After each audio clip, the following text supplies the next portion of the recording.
E waru ngā tahua ngore, kua whakawhiwhia atu e te poutama ahumahi ki ngā pitomata o te ao Māori.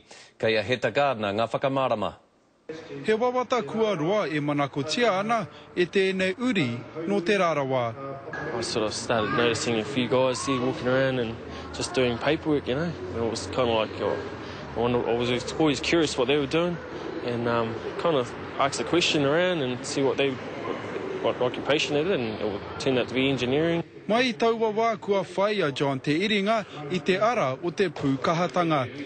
Nā te karahipi o Infotrain rāua ko te puni kōkiri, kua pai tata tēnei whai. Te kaumano tāra te wāri o te karahipi nei, ko tana mahi he poipoi, he tautoko I ngā Māori, kai roto I te ao hanganga. Here I am today, mate. I kind of come from the bottom up, really. Yeah, it was a bit of a journey, yeah, but yeah, all worthwhile. E waru katoa ngā Māori I whai karahipi, no ngā kokonga katoa o te motu, no ngā pekanga katoa o te ao hanganga. E poi ana nā te mea ka tirau ki o tautahi, ki ngā huarahi, ki ngā priti, e rā putanga I reira, ka tae e ngā rangatahi ki te kimi mahi I reira.